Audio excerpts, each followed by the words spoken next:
Francis.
Everybody. It's a pleasure that you've taken some time to join us this afternoon. This is the Just hold on a second, brother. Carol, would you stop the sharing? Thanks. Okay.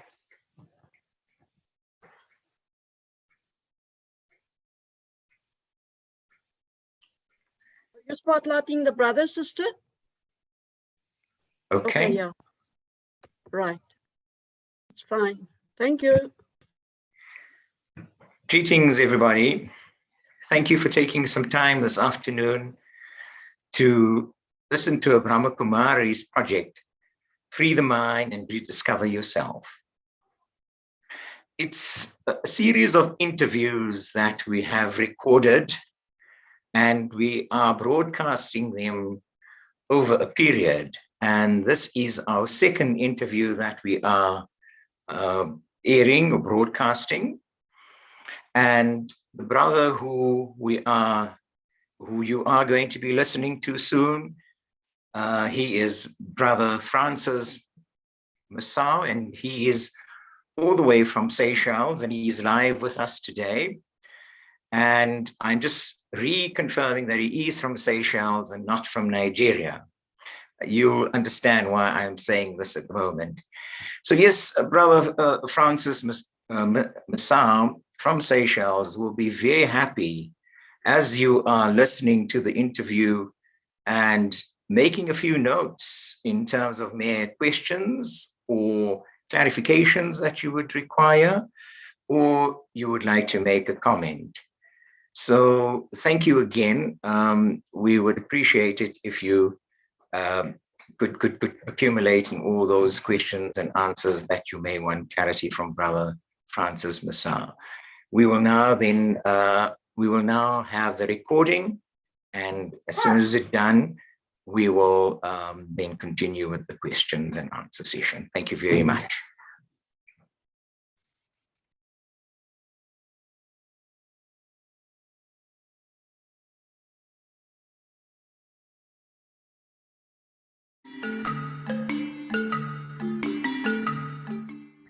Free the Mind and Rediscover Yourself is a collection of personal, heartfelt stories of courage as individuals from diverse perspectives in Africa have embraced the teachings of Brahmakumaris to enrich their lives and those around them to live with peace, happiness, love, and wisdom.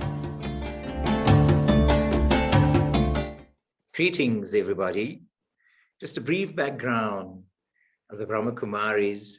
In a world torn apart by materialism, we yearn for a world and life of peace, happiness, dignity, and prosperity. The Brahmakumaris, with a presence in over 120 countries, including over 40 countries in Africa, has been offering a universal teachings of spiritual since 1974. The real commitment is helping individuals transform their perspectives of the world from material to spiritual. It supports the cultivation of deep collective consciousness of peace and of the individual dignity of each soul. Being Free is a collection of personal stories of courage as individuals from diverse perspectives in Africa have embraced spirituality and spiritual principles through the teachings of Brahmakumaris to enrich their lives and live with peace, courage, and wisdom in an ever-increasing world of chaos. Welcome, Brother Francis Musau. We have this brother who's going to be taking us through his experiences, and he is all the way from Seychelles, but is born in Nigeria, I beg your pardon, in Nairobi, Kenya.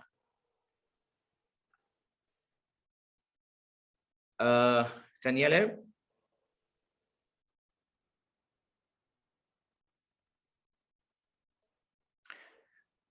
Welcome, Brother Francis Musau, who hails all the way from Seychelles, born in Nairobi, Kenya. His professional status, he holds a social science degree and worked in the insurance industry. Welcome, Brother Francis Musau. Thank you for having me. Pleasure to be here. Yes, Brother Francis, it's a pleasure to have you. Brother Francis, you've indicated that you come from a home where Christianity has been practiced. And at the tender age of 14 years old, you were looking for alternatives.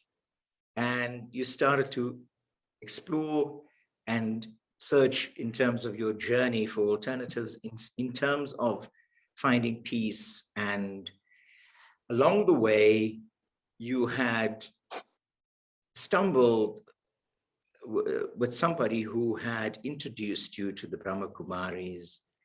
and that was way back in 1997. Brother Francis, what inspired you to explore alternatives, whether it's meditation or want to follow a spiritual life? Could you possibly just expand and take us through your journey? Thank you.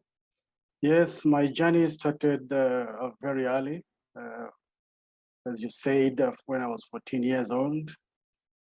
Let me say I was very spiritual minded then. Even as a young boy, I wanted to understand about life and the depths behind life and why things happen the way they happen all over the world. I was very much in tune with what was happening globally because my father used to bring newspapers all the time. So many issues, problems happening. And so from an early age, I started to question, if this is what is the best, could there be any alternative? Is there something much more? Is this the truth? Is it all? And so, yes, I was a Christian. And with a Christian background, I was very honest in Christianity, attending all the churches, doing whatever was supposed to be done, even in that early age. But I was lacking experience, the experience and explanations of why things seem to be happening the way they were happening. I can't say I was very, very comfortable with the explanations that I was being given. I felt that there should be much more plausible explanations and something that I would be comfortable with. And so it's from that kind of experience that I knew that I needed to do more and to search maybe a deeper truth. I was very aware, I became very aware that the truth that I was being introduced to was only Christians' truth. I was very much aware that there were other ways of being, ways of explaining what is, life. And so I knew that from my background, but I didn't have, whatever I was, I didn't have anybody to take me. I was still very, very young. And so for a long time, I stayed without kind of that kind of awareness, but on a seeking mode. I remember even in that early age, through my questioning, I arrived at a state where I could not believe in God anymore. I simply say there was no God because the way God was projected and vis-a-vis what was happening in the world, I could not see any correlation. God being merciful, being full of love and compassion, and I see whatever was happening in life, I didn't see any connection with that. And so for me, it was like, no, this is not, God cannot be like this. And the way I'm being taught about God is not the way I feel it should be. And because I lacked anybody to explain to me, I simply arrived at a decision where, okay, I put God at bay. Like I just removed that idea of God, I kept it aside. But I continued with life and thinking so much. I was very much connected with nature. And of course, I was asking a lot of questions.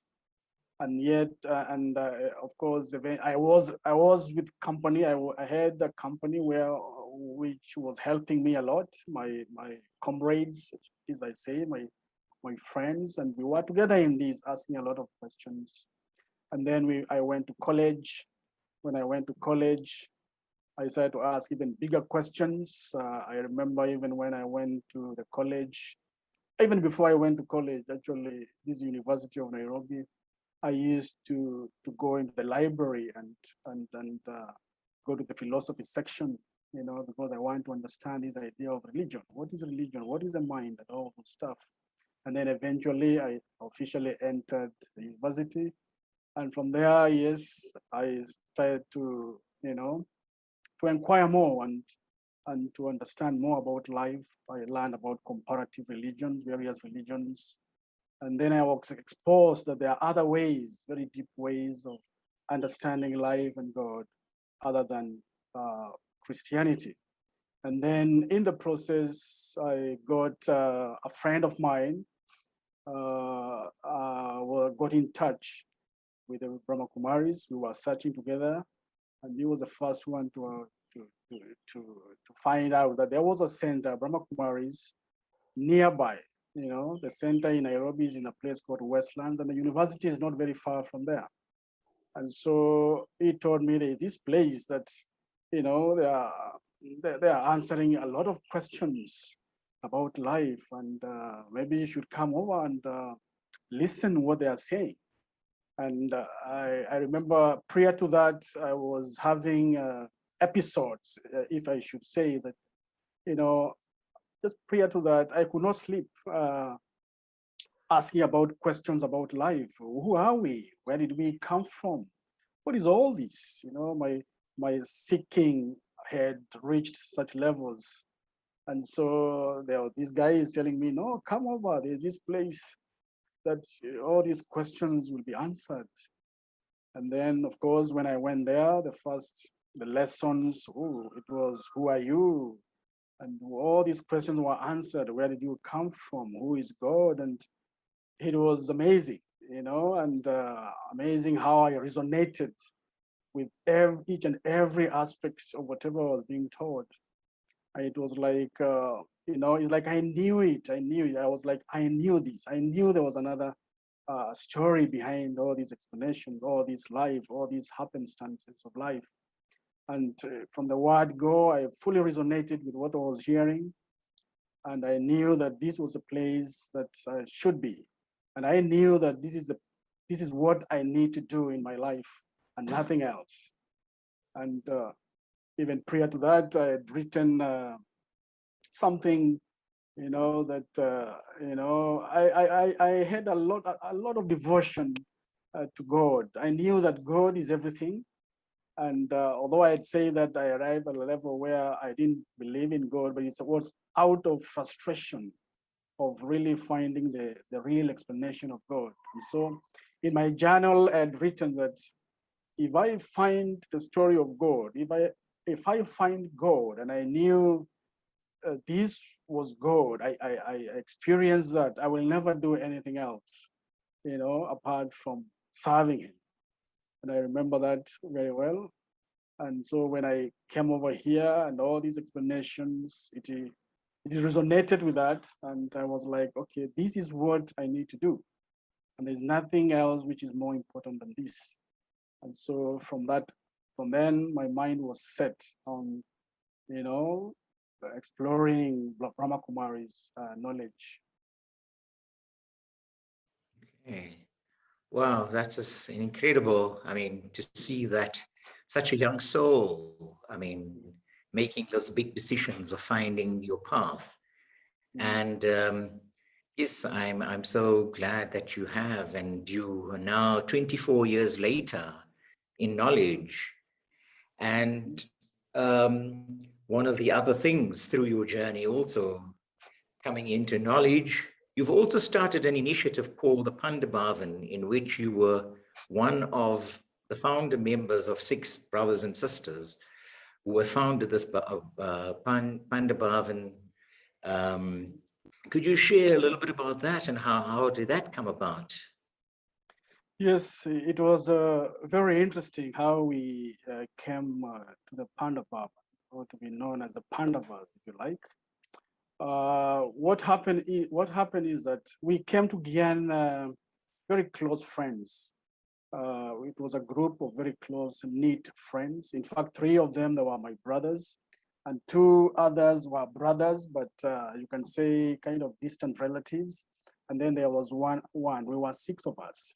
So we came to Gyan almost together. We used to meet at the center, Channing. And we were like, because then we were living quite a bit far from the center. We had to take 2 buses to the center. And so we were like, why can't we move near the center? You know, instead of taking these 2, why can't we move near the center? Since all of us had I had just left university, finished university, and I was starting to work, and a few of them also they started to work. So we were like, you can move near the center. And so we went to the center, and then of course we met Vedanti, the in charge, and we told him. So they were living around the house, around that area. I think we told her to help us, you know, to find a place near there. And of course, she was very, very happy after hearing all that. And when she heard that we want to come together, immediately say, yeah, this is a Panda Bhavan. You're moving to a Panda Bhavan. By then, we didn't even know what a Panda Bhavan is all about. So we were like, okay, let's do this. It's called a Panda Bhavan. So we found a house and we decided to stay together. And so it was very, very interesting because the group was very neat. We had a very clear understanding of knowledge, and they were all as dedicated as I was. And yeah, really, you know, with one mind. And I can say that we had all died alive. You know, we were fully focused, you know, on deepening our understanding of knowledge, and following all the, you know, all the methods and principles of the Brahmakumaris. And so it was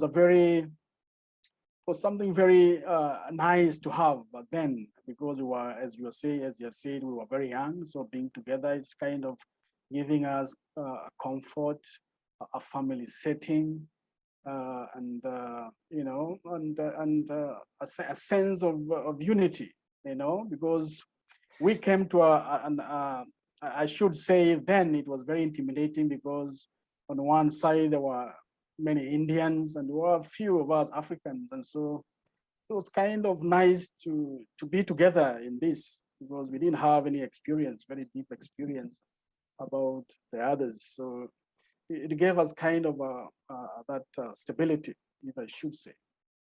And so yes, it was. Oh no, that's wonderful, brother, to see that. I mean, you know, there were no barriers in spirituality. There aren't any barriers, and it's so nice to hear that firsthand experience. You also spoke about Serve Africa, which is a project initiated from South Africa, and they've come around, and you've worked with them parallel together with your Pandabhavan project. Which I believe went off very well, and that led to establishing other centers in Africa.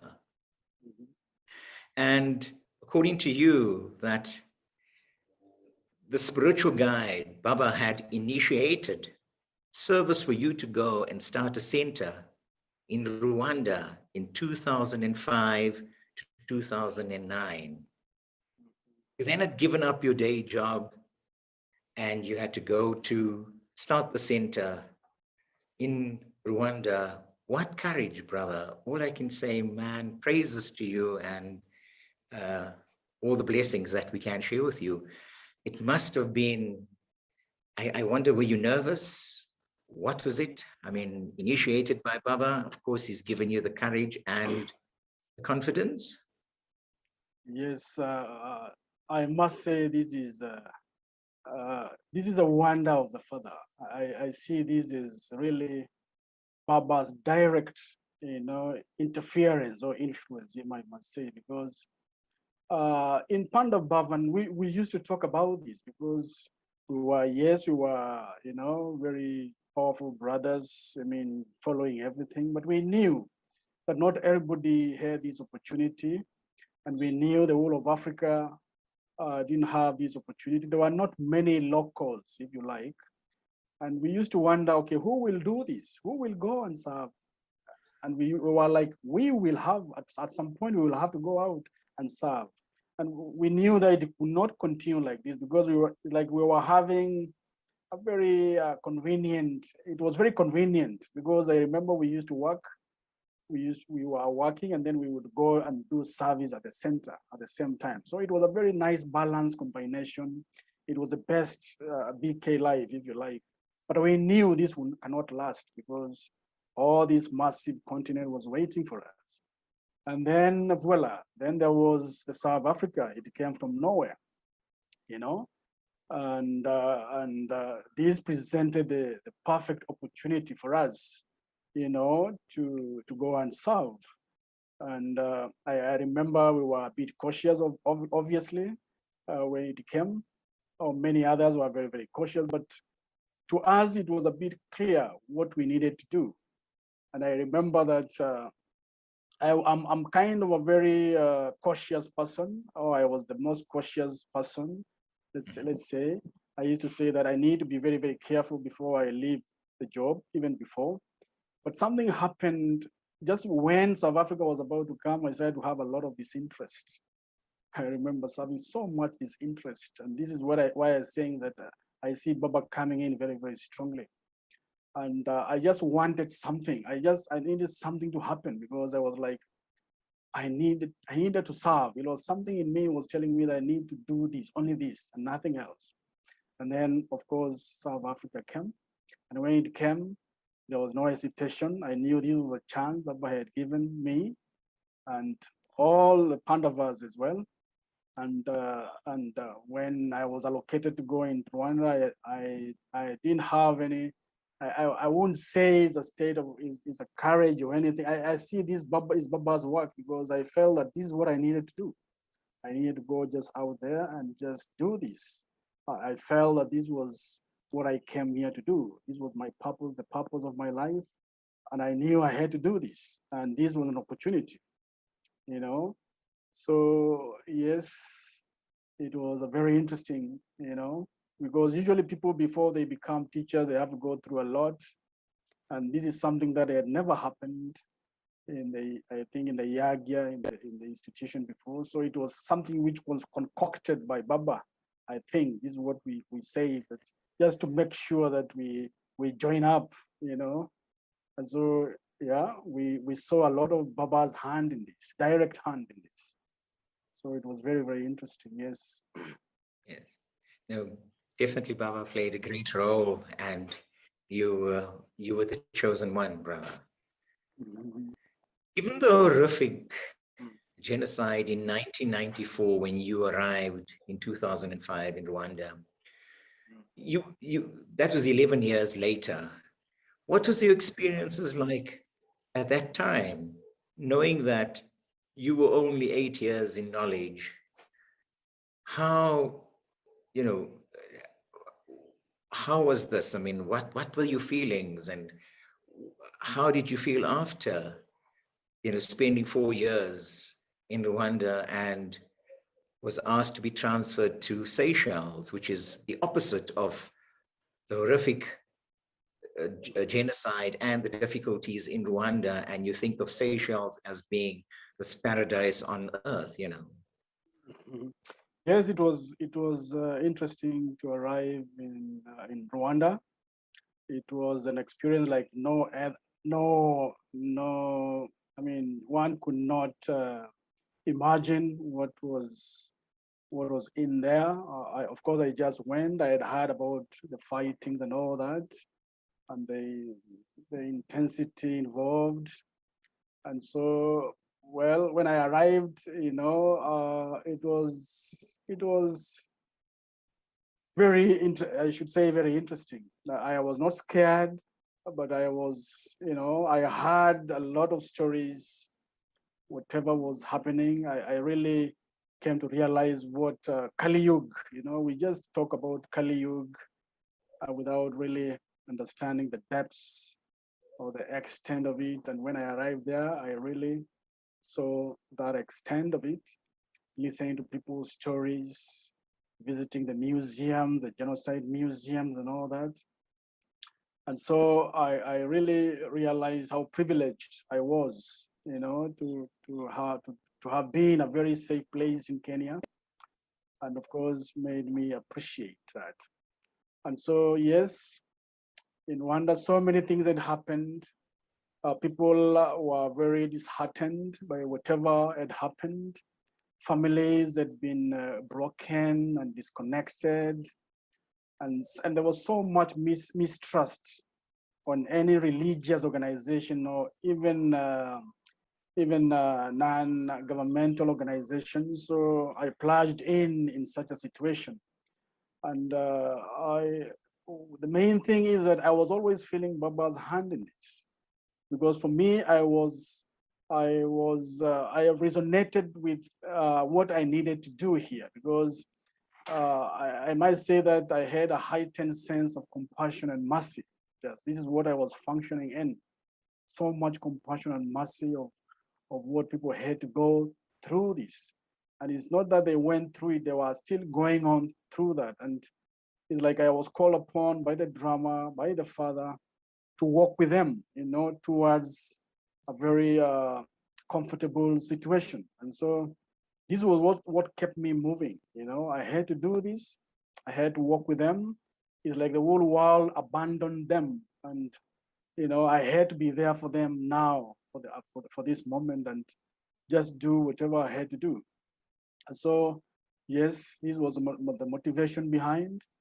I got very fortunate because I got a very good team. I get university students, and many of them were medical students, apparently. The one we could communicate and resonate.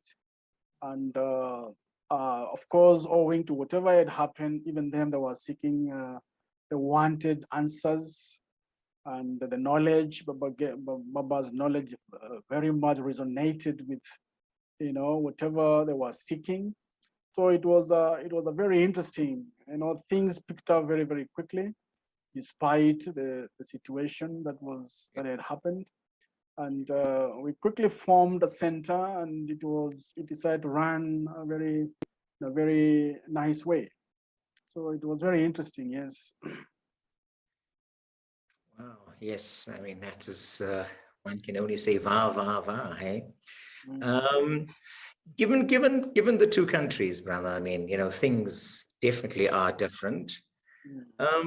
What did you observe with people's needs, irrespective of their cultural backgrounds or their political differences? You now in Seychelles, what have you observed with the two different people's needs? What are they, and have you been addressing some of that to help it to be better in any way?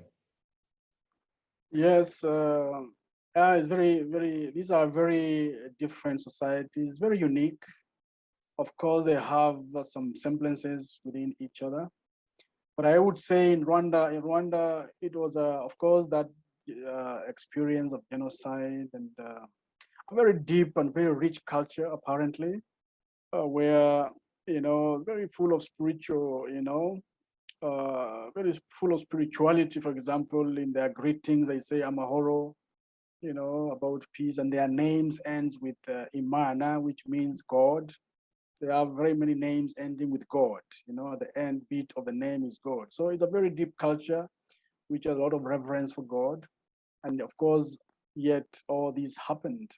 So coming from that background, broken families out of genocide, and a lot of deep ethics, cultural ethics, I came to a society where kind of culture, society, we get moved away from what we can call here a Creole culture, where the traditional, kind of ethics has broken down here in Seychelles.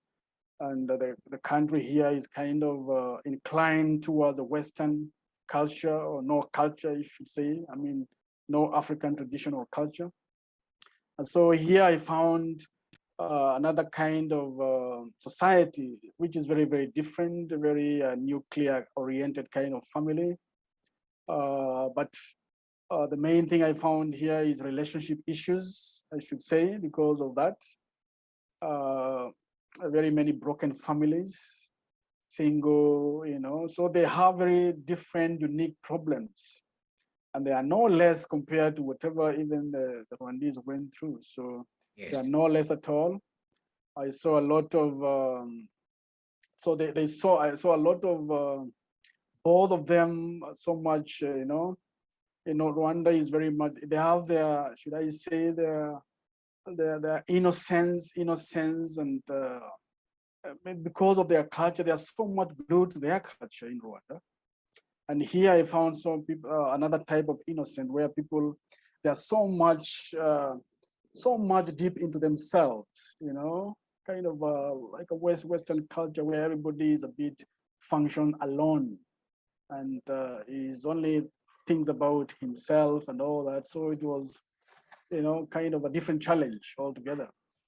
And not big problems as such, but you know, problems of entitlement. You know, I realize that to have everything is not enough. You know, you can have everything and still have a lot of problems, and this is what is happening here. So each is very unique and special, you know, in itself. So yeah, very interesting scenarios. Yes, I'm sure very, very, very interesting and special.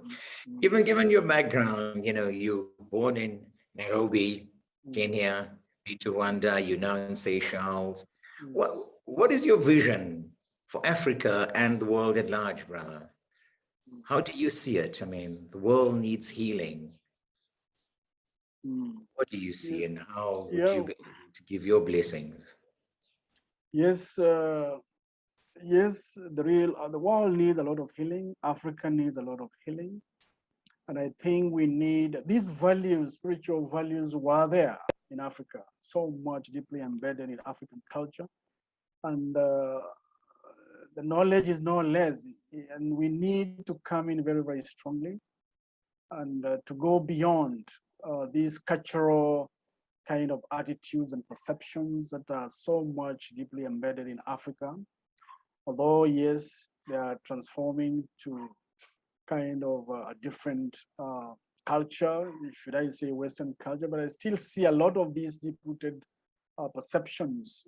And so my vision is to help the people transition to these very not Western kind of cultural setting, but a very deep spiritual setting, which is common in the, you know, which is universal to all spiritual beings. And so this is my vision to, you know, to penetrate the whole of Africa and to help the transitioning, you know, happen in a much more positive and powerful way. Oh, thanks, brother. Thanks for your time. Appreciate that you've made the time to talk to us. Can I ask you to close with a meditation for us? Okay, thank you. So yes, we can have a bit of meditation. So let's allow ourselves to sit comfortably and relax in our body completely. Choosing to close our eyes or gently fix them on a specific spot. As we take huge breath in and a huge breath out. Doing it once more. Breathing in relaxation and breathing out all the tensions in the muscles as we become completely free and relaxed. Now let us listen and feel the source of our consciousness, feelingly coming from a space around the inside center of our forehead, in between our two eyes, and track its source to a self-luminous point of pure divine light, point of light, floating gently within this space inside our forehead. And as we bring our entire focus and attention to this spark of divine light, we become one with it. And it feels as though our entire being is fully contained within it. We are this conscious self, the soul, the living being that is giving the energy of life to our body. And just like the morning sun spreads its gentle rays of light to the earth, let us allow this pure light to flow freely and watch as we gently push it to every part of our body, progressively in the center of our forehead, through the middle body, to our feet.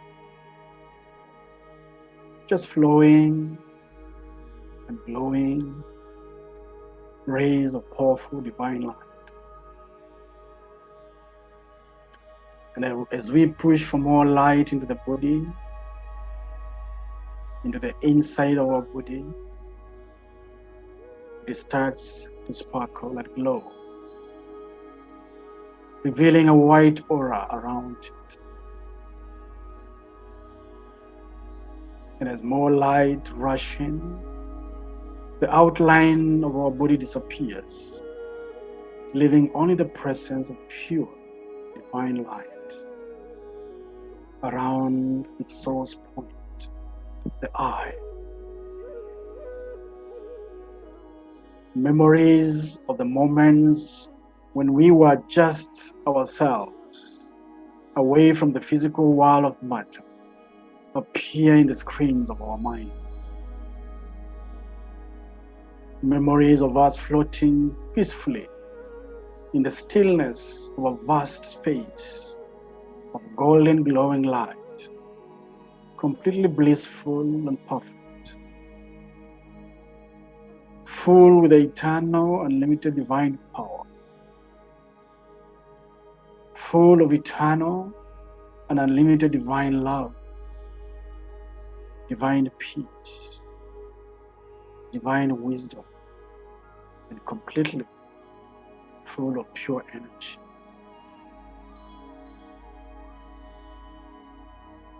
Our innermost wish and desire then was simply to express and experience this divine nature. And then, just like a seed of a tree, that we set upon a journey onto the earth, with only this sole purpose, expressing and experiencing this divinity. And ever since we landed on the ground, we have been trying to express and experience this divinity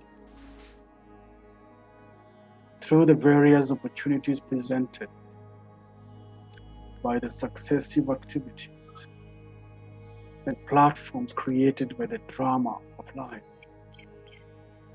in the name of various bodies, races, genders, cultures, nationalities, among many others. In all those processes of life now, we have encountered all sorts of experiences, both sweet and bitter, good and bad, jovial and sad. But as we remember our eternal purpose of our journey, we now realize we become free. Realizing that these were simply opportunities to support our existential agenda.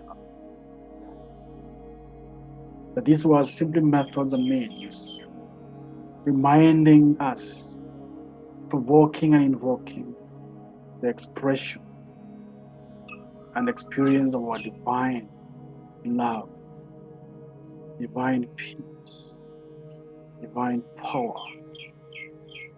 divine purity and wisdom. Qualities that are abundantly inherent and natural in us. a deep sense of acceptance and appreciation and gratitude for these opportunities emerges from within myself. And there was a memory of our divine nature becomes alive. We become free. And with only the pure wish to share it with the others.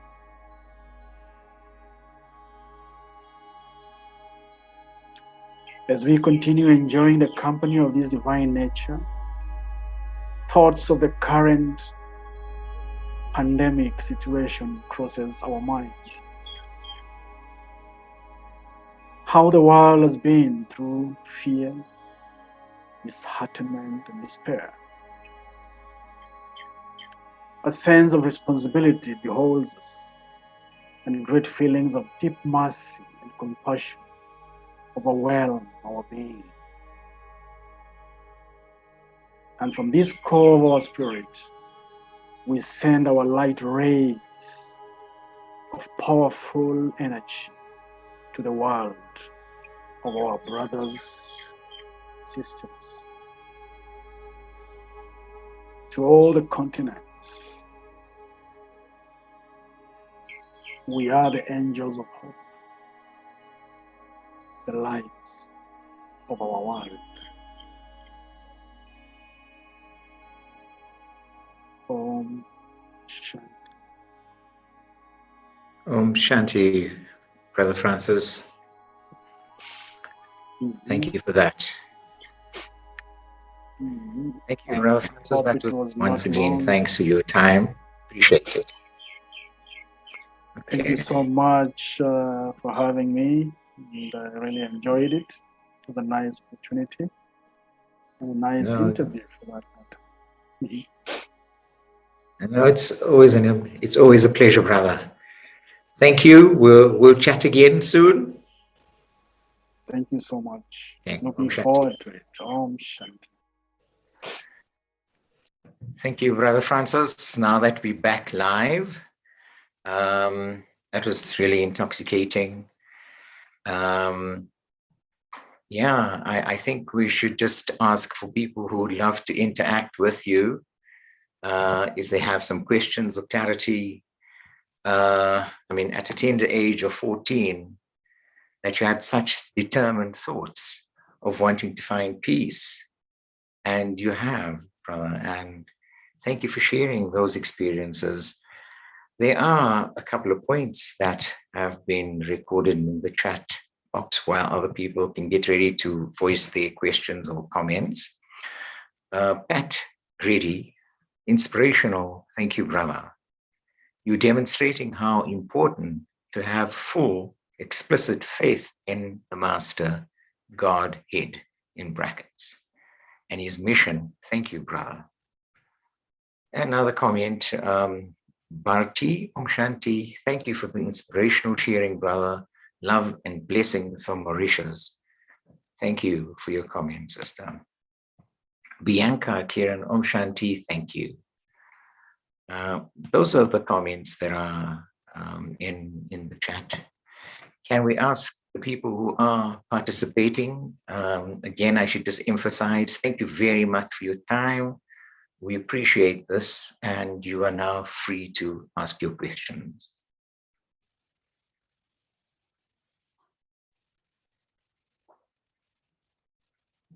You can unmute and just fire away to Brother Francis. He's ready and waiting.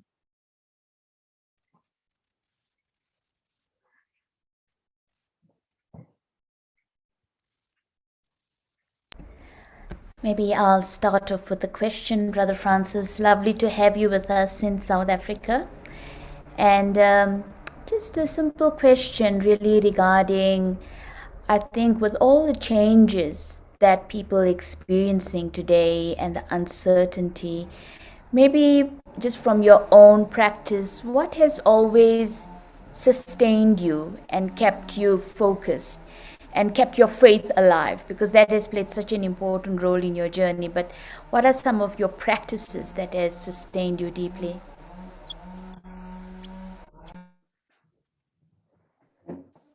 Om Shanti. Nice to be here. Nice to have you all. Just a moment, battery. Yes, nice to be here. And yes, yeah, it has been a long journey, over 20 years, and definitely for that kind of journey, yeah, one needs to have, of course, things that support. And I hope everyone who's listening here is a BK, who is conversant with the BK practices. So one of the key things, I should say the key things that keeps me going is meditation. And not just meditation, is early morning meditation, or Amrit Vela. And this is something that you know, I got in tuned with ever since I came.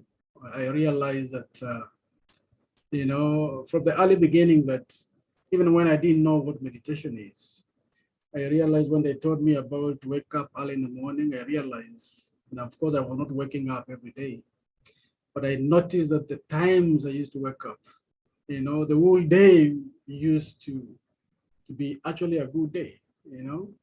And you know, I would end up in the evening, you know, still fresh, you know, not tired and all that. And when I don't do meditation, I would be very tired, very, you know, and very sensitive during the day. So it was very, very clear from the onset, the power of early morning meditation. And so since then is what I've been practicing. Usually I make it a point that I have to wake up early in the morning. And yes, I really used to wake up very early in the morning. You know, I remember being inspired by Brahma Baba, hearing that Brahma Baba used to wake up at 2. And so I set upon to follow that. And of course, almost all my experiences of PK, I've gotten them from early morning meditation. So this has been a key thing for me, really, you know, waking up early in the morning. And of course, the Muli, again, these are the basics of BK, you know, making sure that I understand the Muli. I read the Muli every day. And again, this also has been from the onset, you know, from the beginning. We used to read Muli. I would read Muli in the morning, then I would go to work, I reach office and I read it. And then lunchtime, I will read it again. And then in the evening, I will go evening, we'll read it again. And this is from the experiences you've had from Panda Bhavans. Everybody used to do that, apparently. So we got this practice, and it has been very, very beneficial because it has given us this strong perspective, attitude, and, you know, how to see everything in really, you know, in the BK way. And this has been very, has made everything very easy for us, you know. And so those two things have been very, very powerful. And of course, going to the depths of the Muli, not just reading it, but going to the very depths of it has been very, very, you know, very, very important, you know, sustenance for me. But also, I should say serving. I should say serving, you know. And I remember even during those days when I started to teach, when I started to become an instrument, I remember I would, whenever I feel down, I should say, I would ask for, you know, one of the Pandavas. Usually we are the ones who we were given that responsibility of giving the 7-day course. And so whenever I would feel down, apparently I would ask someone to, you know, to cover for him, you know, because every time I used to serve, my spirit used to shoot. You know, I used to become very, you know, I used to boost my energy so much. And so it continues even today. Whenever I'm doing, you know, any service, especially the, you know, the basic cause, you know, it's like sustenance, really. You know, we think that we are serving, but actually we are being served. So basically, it's the whole basics of PK life. You know, it has been quite an opportunity. You know, Baba has given me to push on and to keep moving.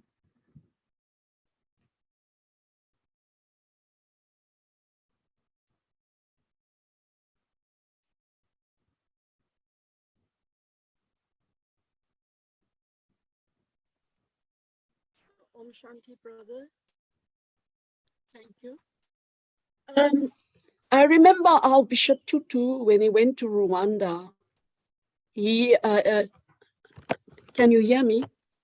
When our Bishop Tutu went to Rwanda and he went to the museums where all the skulls were, he just broke down and wept and wept and wept.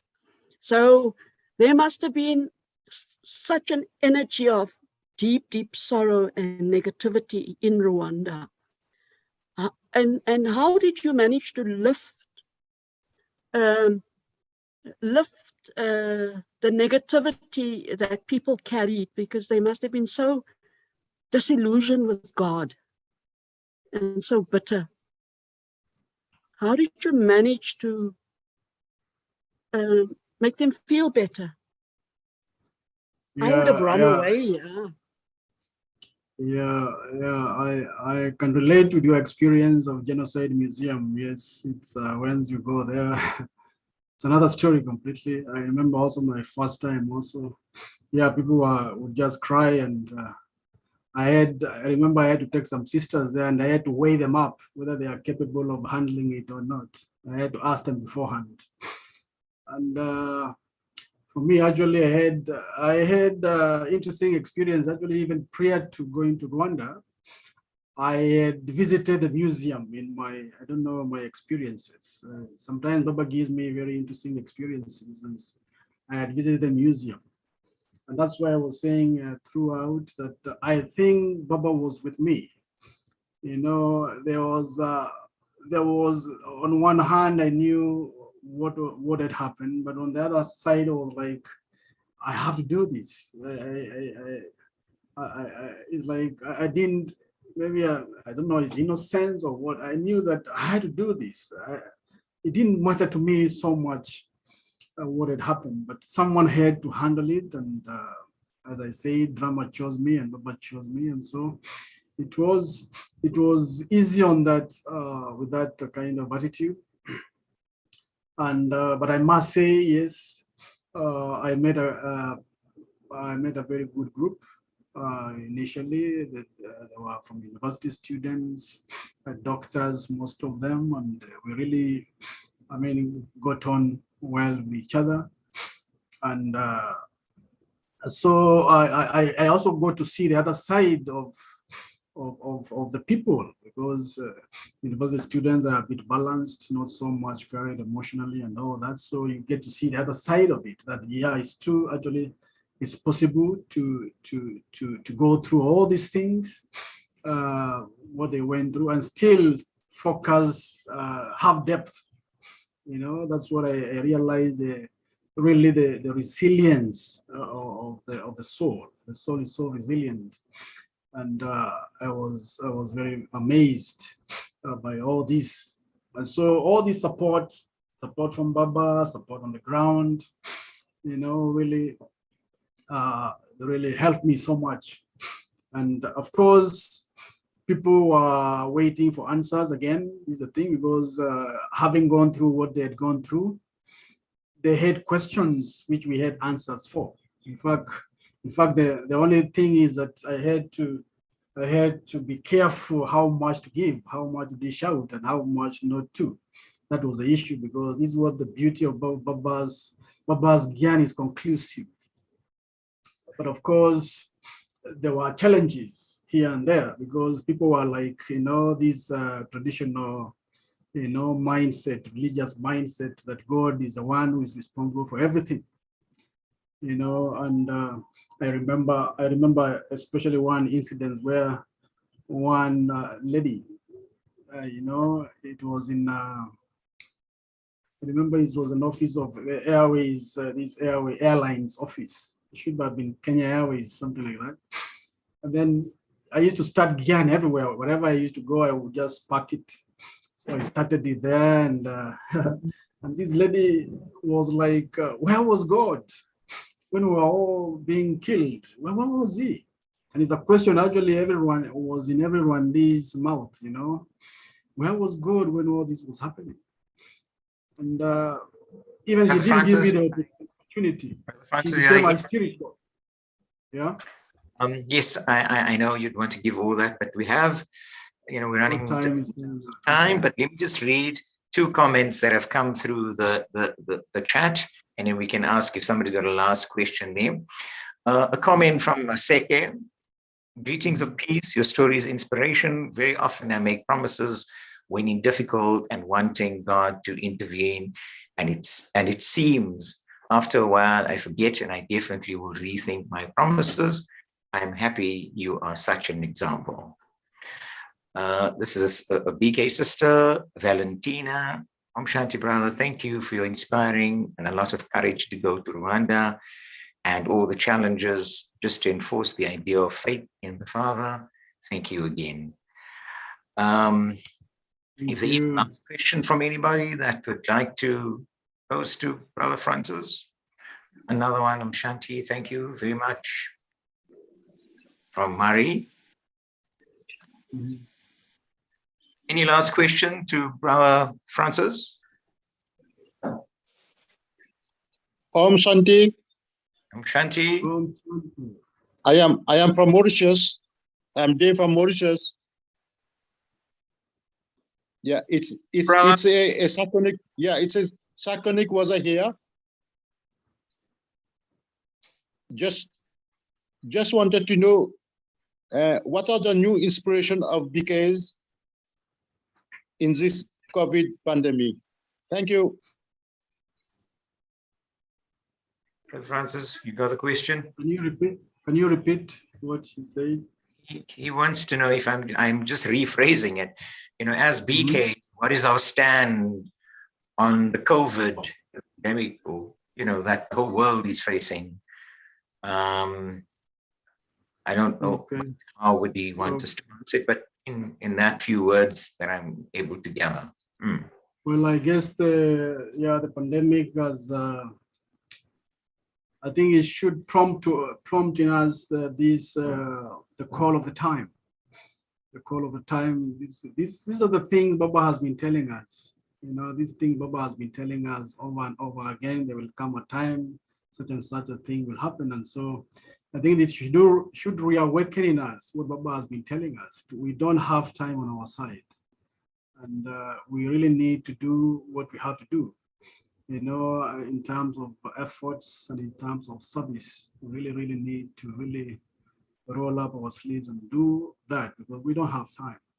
Anything can just happen. Baba has been telling us things can happen suddenly. Anything can change. The other day was not telling us, we are focusing on the end. Baba says, what about your life?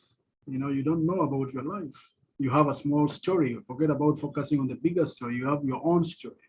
So anything can happen anytime. This is what the pandemic has shown us, that we need to be ever ready. We need to be ever ready, and really people also need help. People need a lot of support. People are alone. People have been, it has laid bare actually what Baba has been telling us. In 2 years we have seen everything. Our families have been kept apart, and they can't meet physically. And who do they turn to? These are the Brahmins. That's so our Amrit Vela, our yoga has to be tip top. We really need to reach out and give them support. So really, our job now has never been coming more handy than this time. Brother Francis, there is a last question that maybe we want to throw at you. There's somebody who is asking, Brother Francis did not answer the question, or Brother Francis answered the question. Rwandan people asked the question of where was God and where was everyone being murdered. I don't know if you want to share. I can't hear properly. Just move on. That's just. I can't hear properly. Yes. Just repeat it again. Okay, let me just get back to the chat there. And we've got one more comment in the chat. It says, how did Brother Francis answer the Rwandan people's question of where was God, when everybody was being murdered? Sure, that's a deep question there, brother.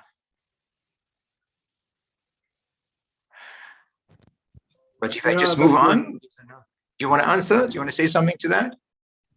Well, I can say just a little. Yeah, well, that was a challenging, very challenging question from that mindset, the mindset that they had. It was really a challenging, where was God? The story actually was, the lady became so hysterical that I could not actually say anything. I had to give receipt to her. That's what it was. But usually what I do, that I used to encourage them when they hear this kind of question to come to the center, actually, because, or to give them much more time and to try to explain to them how God functions. That's the only way, because they have this, they know God function like that, but we know God doesn't do functions otherwise. And so it needs a lot of patience, and yeah, this kind of thing I used to deal with it at the center. I would invite them. We talk about God if they wanted more understanding about God. So it was an opportunity. It would have been an opportunity. Yeah, I think, and I hope that sort of answers in some sort of way to you. But here's another one, Brother Francis. I think we'll make this the last one. This is a non-BK, and he says, Om Shanti, brother, my name is Wandile, and I'm new to this. It is my choice and willingly want to know more about meditation and what that really is. Anytime I try to have meditation, I end up thinking about things that I'm not supposed to. I see old thoughts running through my head. Please, is there a process that I have to go through so I would be able to connect with God? Anytime I think of meditation, I just need help on that. Thank you very much, Om Shanti. I will respond to this brother. He is local and I've got his details. We will be able to communicate with him. So we'll make contact with you, brother. Yes. Another one from Dev Biknu. Om Shanti, thanks a lot, Brother Francis, for answering the question on the pandemic. That is to be ever ready. Okay, if there is a pressing question that you need some answers from Brother Francis, then you may, but if not, again, I think I've said this so many times, I'm so grateful that you've taken your time from the afternoon and many other parts of the country, in other countries that it's not 4 o'clock now, it could be later or earlier.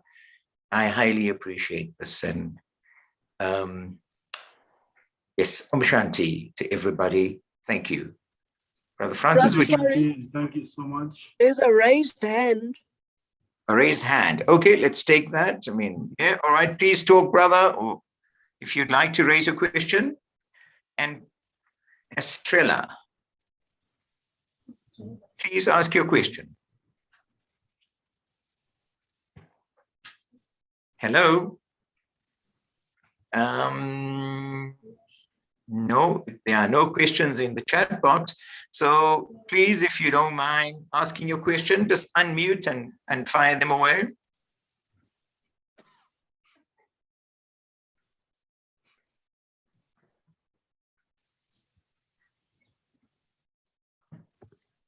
BK Valentina is also raising a hand. There's Yes. two hands up. Yeah, they can ask their question now. Ask your question, unmute to ask your question. Can you unmute them, Sister Carol? Okay. Because I think they need to be unmuted. Okay. Hello. Welcome, Sister. Om Shanti, brother. Om Shanti. Om Shanti, sister. And Om Shanti, all Baba's souls, Baba's children. I don't need to ask any question because I think I'm understanding what brother shared. Very powerful experience. I just want to say thank you to Baba, to the drama, and to brother, all participants. It is good to have such soul in our BK family, so strong. It gives enthusiasm for me, for all of us to go ahead with Baba's task. Shanti. Sister Estrella from Mozambique. Thank you, Sister Stella. Thank you. Shanti to you. Thank you for those encouraging words. Brother will take them in. There was another person who wanted to raise a question. Sister Carol, did you unmute that person? Please ask your question, brother or sister.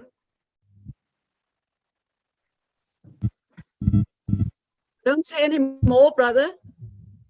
Who's the other one? Okay. All right. Thank you, Brother Francis. Powerful as ever. Just your last closing word, Brother Francis. Well, it was a great opportunity, and I think to thank the team for giving me this opportunity, and Baba and Drama. I guess it's always an opportunity for BKs to meet, to exchange energy, and to call upon everyone to remain strong and vigilant, as we go through what we are going through. Nothing new.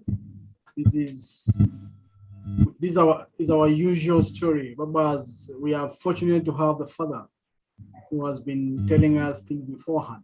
So nothing new. Just do what we do best. Thank you, Brother Francis. Thank you, everybody, once again. Enjoy your weekend and stay safe. And we are, all the VKs that have joined, we are in Baba's hands. Just keep walking with him every step and breath you take. Goodbye. Thank you, and goodbye. Bye.